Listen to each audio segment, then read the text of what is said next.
আশা করি সবাই ভালো আছেন। অনেক দিন পর বাড়িতে এলাম। তো আজকে আমি যে বিষয়টা নিয়ে আলোচনা করব সেটি হচ্ছে লগ্নভিত্তিক আলোচনা। জন্ম সময় যদি কারো রবি, চন্দ্র অথবা লগ্ন বৃষতে অবস্থান করে, তাহলে আমার এই আলোচনার সাথে আপনাদের অনেক কিছুই মিলবে। তো এই আলোচনা আমি আসলে করব এরকম পরিবেশেই, কারণ এই পরিবেশ আমার ভালো লাগে। আমি অনেক দিন ধরে অপেক্ষা করেছিলাম যে আমি এরকম পরিবেশে ভিডিও দেব, তো সেটি সম্ভব হচ্ছে। তো আপনারা আশা করি সাথেই থাকবেন। এখানে লগ্নভিত্তিক আলোচনাটা করার প্রয়োজনীয়তা কেন?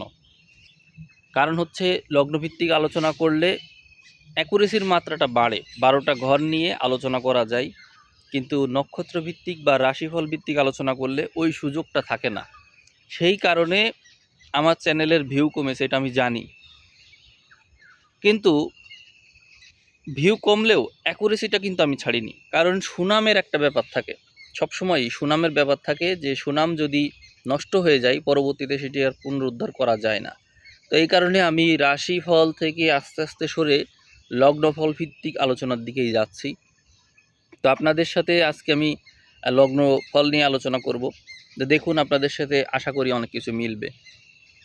তো জন্ম সময়ে আপনাদের যাদের রবি, চন্দ্র বা লগ্ন বৃষতে, তাদের মূল বৈশিষ্ট্যের মধ্যে সবসময় বৃষর যে স্বভাব সেটি ইতোমধ্যে বিদ্যমান, জন্ম সময় থেকেই বিদ্যমান থাকবে। অর্থাৎ আপনাদের মধ্যে কঠোর পরিশ্রম করার মানসিকতা অবশ্যই থাকবে, এবং একই সাথে আপনাদের মধ্যে রেস্ট নেওয়ার যে প্রবণতা, অর্থাৎ যখন আপনারা রেস্ট নেন তখন অনেক বেশি শান্তশিষ্ট হয়ে রেস্ট নেন, এই প্রবণতা আছে, মানে বৃষের যে বৈশিষ্ট্য।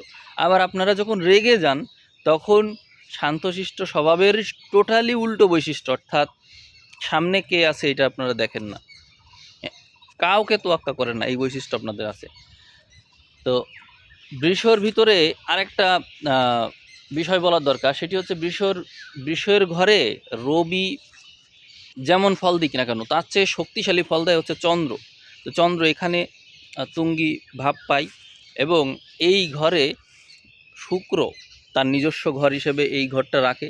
তো যার কারণে এটা পুরো 12টা ছকের মধ্যে এমন একটা ঘর, যেই ঘরে চন্দ্র এবং শুক্র অর্থাৎ দুটো রোমান্স এবং আবেগের প্ল্যানেট, এই দুটো প্ল্যানেট এই জায়গায় অবস্থান করে, যার কারণে জ্যোতিষশাস্ত্রে বৃষর ঘরটাকে অত্যন্ত বেশি আবেগের ঘর হিসেবে দেখা হয়ে থাকে।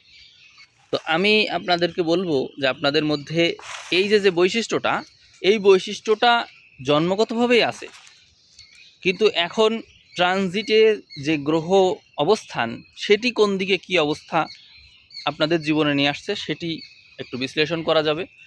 তো এখানে শনির দিকে একটু তাকাতে হবে, কারণ শনি সাধারণত এর উল্টো স্বভাব দিয়ে থাকে। তো শনির দিকে আমরা তাকাই। আমরা শনিকে নিজের নক্ষত্রে মিনে দেখতে পাচ্ছি। শনি যদি নিজের নক্ষত্রে অবস্থান করে তাহলে শনি অনেক শক্তিশালী হয়ে যায়। নিজের ঘরে থাকলে শনি যেরকম ফল দেয়, তেমনই ফল শনি এই সমস্ত জায়গায় দিয়ে থাকে। ফলে শনির যে দৃষ্টি, 3 নাম্বার দৃষ্টি, তৃতীয় দৃষ্টি যেটাকে বলে, এই তৃতীয় দৃষ্টির কারণে আপনার মধ্যে আগের মতন ওই রকম থাকছে না। আগে তো একরকম ছিল যে আপনি কম পরিশ্রম করেও পার পেতেন, কারণ আপনার মধ্যে কিন্তু স্ট্র্যাটেজি, কৌশলের কিন্তু কোনো কমতি নাই। আপনি যে কোনো কাজে অনেক বেশি কৌশলী, কিন্তু এই সময়ে এসে কৌশল থাকলেও আপনি পরিশ্রমকেই বেছে নেবেন। অর্থাৎ এমন কিছু কাজ করবেন, এমন সব কাজের সাথে যুক্ত হবেন, এবং এমন কিছু মানুষ আপনার সাথে থাকবে বা পরিস্থিতিকেও আপনি দায়বদ্ধ করতে পারেন এই সমস্ত কাজের জন্য, যেখানে আপনাকে অবশ্যই শারীরিক পরিশ্রম করতে হবে। তাহলে আমরা বুঝলাম যে বৃষের জন্য শারীরিক পরিশ্রমটা জরুরি হয়ে পড়েছে। আমি একটা উদাহরণ দিই, তাহলে আপনারা বুঝবেন। ধরা যাক আপনি চাকরি করেন। এখন এই চাকরির সুবাদে আপনি গাড়িতে যাতায়াত করবেন, কিন্তু এমন হলো, পরিস্থিতিটাই এমন যে আপনার পোস্টিংটা এমনভাবে পড়েছে যাতে করে আপনি গাড়িতে সরাসরি সেখানে যেতে পারবেন না। এখন গাড়িতে যদি সরাসরি যেতে না পারেন তাহলে বারবার আপনাকে গাড়ি বদল করতে হচ্ছে। এখানে কিন্তু পরিস্থিতি দায়ী। কিন্তু পরিস্থিতি আপনাকে কিন্তু ওইদিকে নিল, অর্থাৎ আপনাকে দিয়ে কাজ করাবে, শারীরিক পরিশ্রম করাবে, বারবার গাড়ি পরিবর্তন করতে হবে। এবার আপনি ভাবলেন, কারণ আপনার তো শুক্র হচ্ছে রাশির অধিপতি, এই কারণে আপনি ভাবলেন ঠিক আছে আমি গাড়ি একটা কিনে ফেলি, কারণ বারবার গাড়ি বদল করা এবং এই মাথায় একটা টেনশন রাখা এইটা সম্ভব হচ্ছে না, কারণ শুক্র যাদের রাশির অধিপতি তাদের তো মাথায় টেনশন রাখা স্বভাব না। ফলে আপনি কি করলেন, গাড়ি চালানো শিখলেন।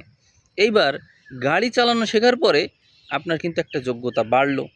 তো এরকম আর কি। তো আপনি যখন গাড়ি চালানো শিখে যাচ্ছেন তখন আগে তো পারতেন না। শনির তৃতীয় দৃষ্টি মূলত আপনার সাথে এটা করবে, কারণ এই শনি তো আপনার জন্য খারাপ না। আপনারা নিশ্চয়ই জানেন যে শনি আপনার রাশি সাপেক্ষে বলেন আর লগ্ন সাপেক্ষেই বলেন, শনি হচ্ছে একটা রাজযোগকারী গ্রহ এবং এত এত শুভত্ব আর কোনো পায় না, কোনো ঘর এইরকমভাবে শুভত্ব পায় না।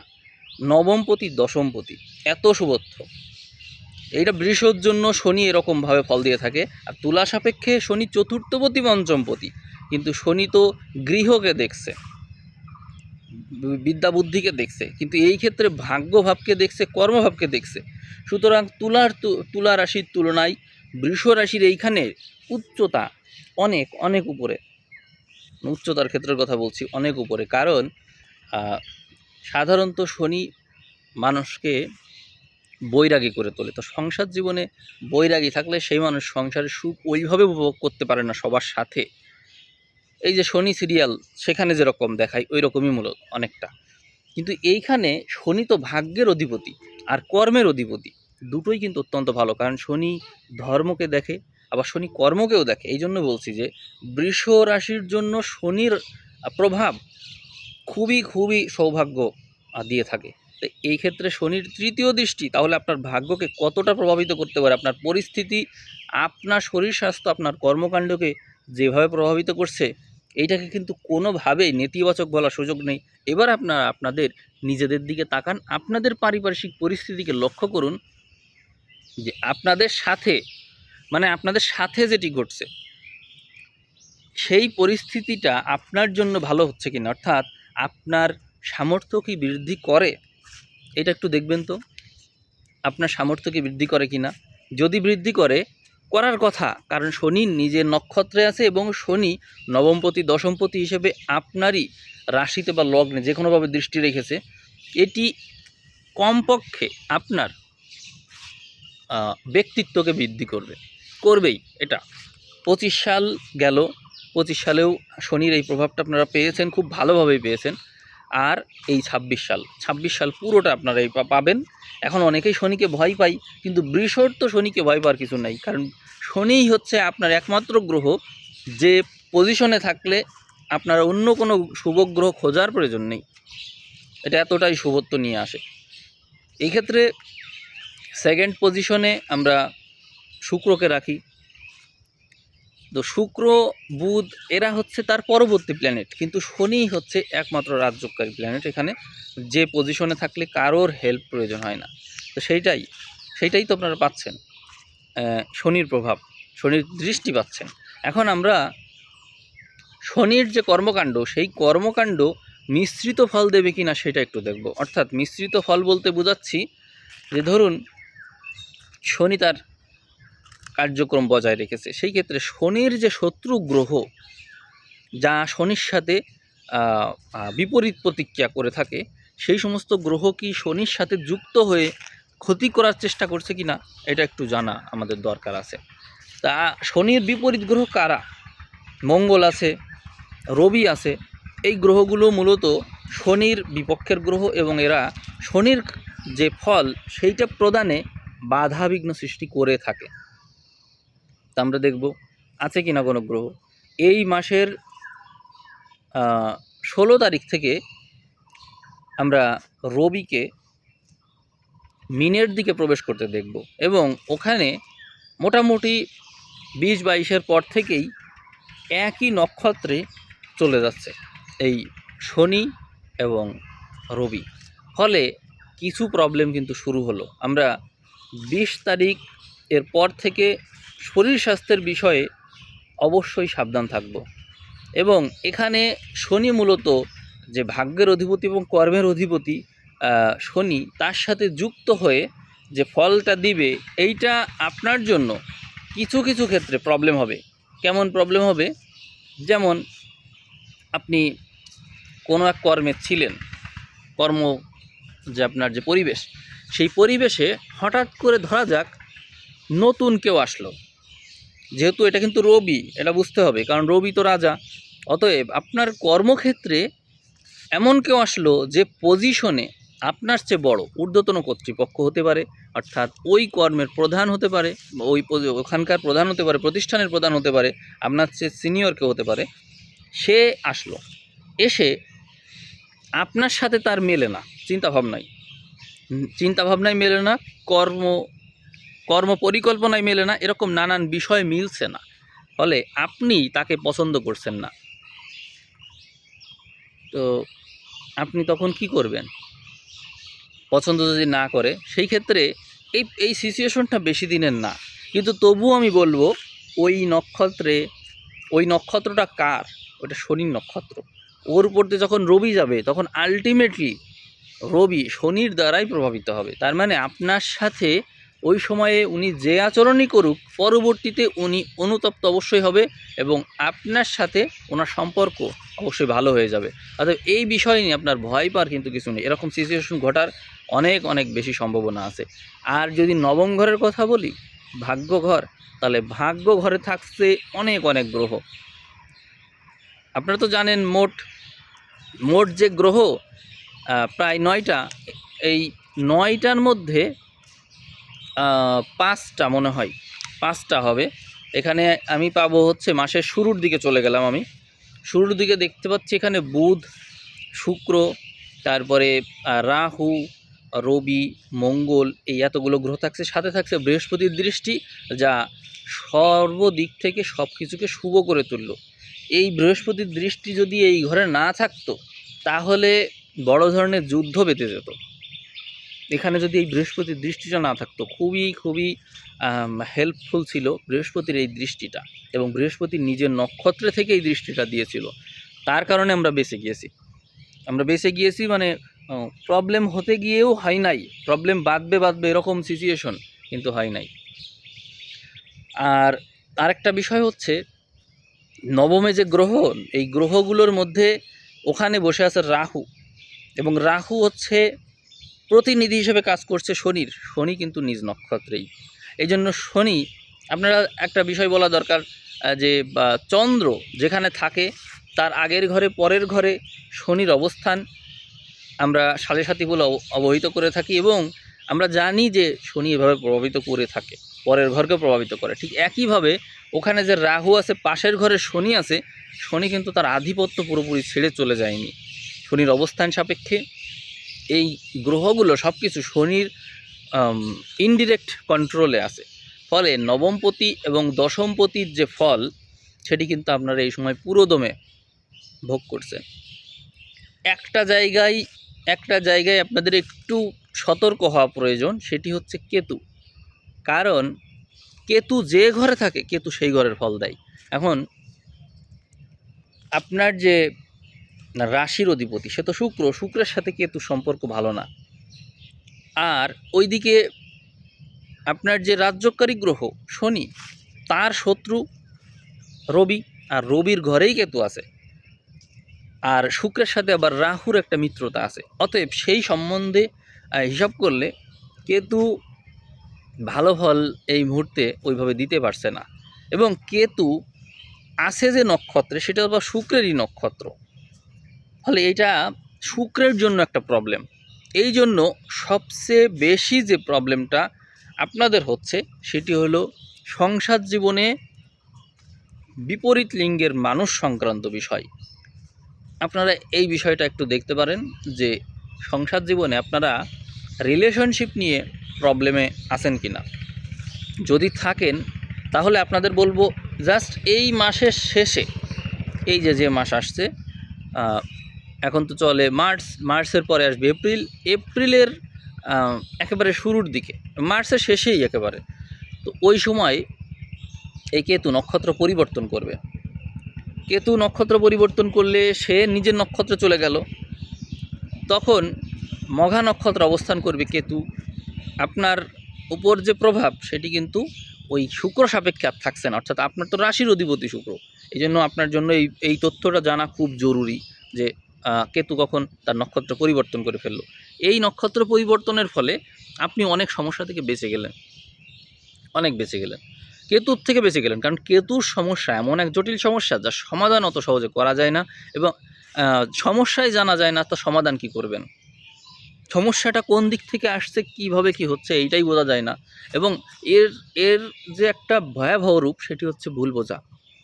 মানুষ মানুষকে ভুল বোঝে, এবং সেই ভুল বোঝাটা কি কারণে হচ্ছে সেটিই বোঝা যায় না। আমি এটাকে আর একটু ভিন্নভাবে ব্যাখ্যা করতে পারি। যেমন আপনি অসুস্থ, আপনার শরীর স্বাস্থ্য খারাপ, ডাক্তারের কাছে গেলেন, ডাক্তার কি বলল? ডাক্তার বলল হচ্ছে চিন্তা করবেন না, চিন্তাকে কন্ট্রোল করুন। এখন আপনি চিন্তাকে কন্ট্রোল করবেন কি দিয়ে? মন দিয়ে। তো মনের আরেক নামই তো চিন্তা। তো চিন্তাকে চিন্তা দিয়েই কন্ট্রোল করতে বলা হচ্ছে, মনকে মন দিয়েই কন্ট্রোল করতে বলা হচ্ছে। তা সেটা কি সম্ভব? সম্ভব না তো।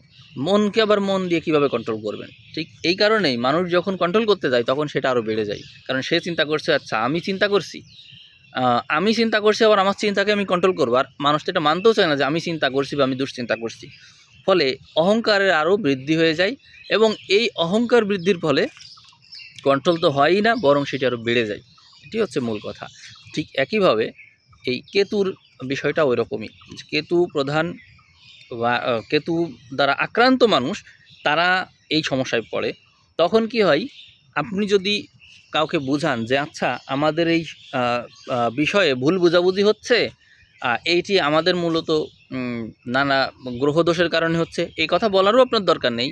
আপনি জাস্ট বোঝালেন যে আমাদের মধ্যে বোঝাপড়াটা ঠিক নেই, আর একটু ভালোভাবে আমরা আলোচনা করতে পারি। এই কথা বলা মাত্রই দেখবেন যতটুকু ভুল বোঝাবুঝির মধ্য দিয়ে সম্পর্ক এগোচ্ছিল, কথাবার্তা হচ্ছিল, এরপর আর তাও হবে না। কারণ অপরপক্ষ বুঝছে যে ও আচ্ছা ভুলটা তার মানে আমার দিক থেকে হচ্ছে, মানে দোষ আমার। তখন দেখবেন আর আলোচনাই হচ্ছে না। এইরকম এই কেতুর সমস্যার সমাধান আপনি যত কাছের মানুষই হোক, যত কাছেরই হোক সে, তাকে আপনি কি বোঝাবেন? বোঝানো মাত্রই ওই সমস্যা আরও বেশি জটিল হয়ে যাবে। অর্থাৎ কেতু চায় সবসময় গুপ্ত রাখতে, প্রকাশ তো সে হতেই দেয় না। প্রকাশের কথা বলছেন মাত্রই সে এই সমস্যাটাই গুপ্ত করে দিবে, অর্থাৎ সমস্যা রয়ে যাবে, সম্পর্ক ভেঙে যাবে। এই জন্য আমি বললাম যে কেতুর বিষয়টা জানা খুব জরুরি ছিল। আমরা সপ্তম ঘরটা একটু দেখব। আপনারা অনেকেই জানতে চান প্রেম বা বিবাহ এই বিষয়গুলো আছে কি না। আমরা একটু তাকাই সপ্তমের দিকে। সপ্তমের অধিপতি হচ্ছে মঙ্গল। এই মঙ্গলকে আমরা নবমে দেখতে পাই, এবং অন্যান্য নানান গ্রহের সাথে আমরা তাকে দেখতে পাই। ফলে অ্যারেঞ্জ ম্যারেজের একটা বিরাট সম্ভাবনা আছে। অ্যারেঞ্জ ম্যারেজ, কারণ হচ্ছে রাহু শুক্র যদি সংযোগ পায় তাহলে এই সম্ভাবনাটা প্রবল হয়। এই জন্য বললাম আপনারা যারা বিবাহ করতে আগ্রহী, আপনাদের যে দশম ঘর, এই দশম ঘরের অধিপতি বৃহস্পতি, সে আপনাদের সম্পদের ঘরে বসে আছে। সপ্তমপতি সে নবমে বসে আছে। তার জন্য আপনারা বিবাহই করেন বা ব্যবসায় করেন, যে কোনোভাবেই আপনারা লাভবান হবেন, এবং এই ক্ষেত্রটা অনেক অনেক বেশি প্রবল হয়ে আছে। অনেকেই চাকরি বাকরির বিষয়ে জানতে চাই। চাকরি বাকরির ঘরে শনি বসে আছে। আপনারা কর্মক্ষেত্রে, আমি বলেছি, শুরুতেই বলেছি, উচ্চ স্থান পাবেন কর্মক্ষেত্রে, এবং এই কর্মক্ষেত্রে কর্ম পরিবেশটা আপনার প্রতিকূলে থাকতে পারে, কিন্তু সেটি অবশ্যই আপনার সামর্থ্যকেই বৃদ্ধি করবে। এই জন্য টেনশনের কোনো কারণ নেই, ভয় ভীতির কোনো কারণ নেই। আর চাকরি বাকরি হবে কি না এই বিষয়টা একটু দেখি। আমরা চলে যাব ষষ্ঠ ঘরে। ষষ্ঠ ঘরের অধিপতি শুক্র, সে এই সময়ে দশমে অবস্থান করবে। ঠিক শনি যে নক্ষত্রে, ওই নক্ষত্রে অবস্থান করবে। আপনারা শনির থেকে এবং শুক্রের থেকে একটা বিরাট বড় পজিটিভ রেজাল্ট এই মাসে পেতে চলেছেন। মোটামুটি 15 দিন মতো পাবেন। আপনারা 5 থেকে 20 তারিখ পর্যন্ত দেখবেন এই সময়টা শনির দিক থেকে কতটা ইতিবাচক এবং শুক্রের দিক থেকে কতটা ইতিবাচক। চাকরি বাকরির ক্ষেত্রে আপনারা খুব ভালোভাবে চেষ্টা করুন, কারণ রাশির অধিপতি এবং রাজ্যকারী গ্রহ, এই দুই গ্রহ একই নক্ষত্রে অবস্থান করবে এবং ওখানে শুক্র ওখানে তুঙ্গি হবে। খুবই আশ্চর্যজনক ব্যাপার, কিন্তু শুক্র তুঙ্গি হবে। তো এইটা আপনার ভাগ্যকে কতটা বর্ধিত করতে পারে আপনি একটু ভাবুন। এই জন্য আমার পরামর্শ যে আপনারা এই বিষয়টাকে একটু গুরুত্ব দিয়ে দেখুন, চাকরি বাকরির বিষয়টা। আর ব্যবসা ভাগ্য কিন্তু বরাবরের মতোই ভালো থাকছে। তো ব্যবসা ভাগ্যে আপনাদেরকে আমি পরামর্শ দেব যে একাধিক বিষয়ে বিজনেস করার জন্য, একাধিক বিষয়। কারণ এখানে মঙ্গল অনেকগুলো গ্রহের সাথে যুক্ত হচ্ছে, ফলে আপনার ব্যবসা একাধিক হবে। এখন যদি আপনি এই বিষয়টা আরও বিস্তারিত বুঝতে চান, তাহলে আমি বলবো যে এখানে রাহুর অবস্থান আছে, কিন্তু রাহুর সাথে যদি কোনো গ্রহ যুক্ত হয় তাহলে সেই বিষয়টাকে অনেক অনেক সেক্টর দিয়ে দেয়, বিভক্ত করে ফেলে। এই জন্য আর কি আমি কথাটা বললাম। তো আপনারা যারা ব্যবসা করছেন আপনারা দেখুন আপনাদের ব্যবসা ক্ষেত্রকে একটু বিস্তারিত করা যায় কি না, করতে পারলে ভালো। কারণ রাহুর সাথে যে গ্রহ থাকে সেই গ্রহ যদি তার নিজেকে এক্সপ্যান্ড করে তাহলে রাহু সন্তুষ্ট হয়, কারণ রাহু কখনো একক প্রাধান্য পছন্দ করে না। এইটা কেতু হলে ঠিক আছে, কেতু এরকম স্বভাবের, কিন্তু রাহু না। আমরা এখানে যে চ্যানেলের যা দর্শক আপনারা আছেন, এখানে একটু একটা বিষয় নিয়ে আলোচনা করা দরকার, সেটা গৃহযোগ। কারণ হচ্ছে যারা গৃহে থাকে তাদের অনেকেই গৃহ সম্পর্কিত বিষয়েই বেশি দিয়ে থাকে, প্রাধান্য দিয়ে থাকে, যে আমাদের গৃহযোগ আছে কি না, বা আমরা যারা গৃহিণী আছে তাদের সম্পর্কিত কিছু বলেন না। তো বলছি, দেখুন গৃহের ঘরে কেতু আছে, আপনি দেখবেন এই সময় যারা গৃহে গৃহিণী যারা, তারা বাড়ি ছাড়তে চাইবেন না। বাড়ির প্রতিই সব কিছু আপনাদের বাড়িটা আপনারা গুছিয়ে রাখতে চাইবেন, যেহেতু শুক্রের নক্ষত্রে বাড়ি গুছিয়ে রাখতে চাইবেন, এবং কোনো আত্মীয় স্বজন বাড়ি যাওয়া এটা আপনাদের জন্য কঠিন হবে, যেতে চাইবেন না। এবং বাড়ির ঘরে অর্থাৎ আপনাদের যে গৃহ, এই ঘরে অনেকগুলো গ্রহের দৃষ্টি থাকছে, 5টা গ্রহের দৃষ্টি থাকছে। তার জন্য আপনাদের মধ্যে বাড়ি তৈরি করার প্রতি আকাঙ্ক্ষা তৈরি হবে। বাড়িতে অবশ্যই কোনো না কোনো প্রয়োজন আপনারা সৃষ্টি করবেনই করবেন। অর্থাৎ বাড়িতে দেখা যাচ্ছে কিছু একটা করলেন, কোনো সংস্কার করলেন, বা কিছু একটা নতুন করে কিনলেন বা রং করলেন, কিছু না কিছু করবেনই আপনারা এই যে মার্চ মাসে এইটা অবশ্যই করবেন। এই জন্য এত বেশি গ্রহ সংযোগ এবং প্রভাব অন্য কোনো মাসের আগে ছিল না, সামনের মাসেও থাকবে না। এই জন্য এই কাজটা আপনারা করবেন, আর এটা আপনাদের জন্য ভালোই হবে। তো আপনাদের এই সমস্ত বিষয় নিয়ে আলোচনা করার পর আমি আলোচনাটা শেষ করে দিব। জ্ঞানবাণী বই থেকে আর আলোচনা করছি না আজকে, কারণ হচ্ছে ইতোমধ্যে ভিডিও একটু বড়ই হয়েছে। আপনারা প্রাকৃতিক পরিবেশ তো বেশ উপভোগ করলেন। এখানে আমি একটা আজকে জ্ঞানবাণী বই দিয়ে আলোচনা না করলেও ওখান থেকে আমি ওইটার পরিবর্তে আমি একটা জিনিস দেখাচ্ছি আপনাকে। দেখুন তো, এই ফুলটা চেনেন কি না? এই ফুলটা হচ্ছে ভাটি ফুল বলে। এটা সামনেই এটার ফুল হবে, তখন আপনারা দেখতে পারবেন কত সুন্দর, এটা সামনেই দেখতে পারবেন। তো আমি আলোচনা শেষ করে দিচ্ছি। ভিডিও জানি অত বেশি ভালো হয় নাই, কারণ এখন তো আসলে ঘুরে ঘুরে কথা বলে কোনো স্ক্রিপ্ট নাই সামনে, ইনফর্মাল আলোচনা, ভিডিও অত ভালো হয় নাই। কিন্তু তবুও রোহিণী নক্ষত্রে এটা হচ্ছে বোনাস। রোহিণী নক্ষত্রের তো আমি রাশিফল দিয়ে দিয়েছি ইতিমধ্যেই, এখন তো দিচ্ছি লগ্নফল। এটি হচ্ছে পেইড ভিডিও ছিল, আপনাদের মধ্য থেকেই দর্শক যারা আছে, ক্লায়েন্ট, তারাই হচ্ছেই করে হরোস্কোপ অ্যানালাইসিস করে, কনসালটেশন নেয়। তো তাদের কারো রবি চন্দ্র বা লগ্ন হচ্ছে বৃষতে ছিল রোহিণী নক্ষত্রে, তার কারণে তারই সাপেক্ষে এই আলোচনাটা করা। ভিডিও যেমনই হোক, ভিডিও দেওয়া আমার কর্তব্য ছিল, তার কারণে আমি দিলাম। ঠিক আছে, সবাইকে অসংখ্য ধন্যবাদ জানাচ্ছি। আপনারা সবাই ভালো থাকবেন আর চ্যানেলের সাথেই থাকবেন। সবাইকে ধন্যবাদ।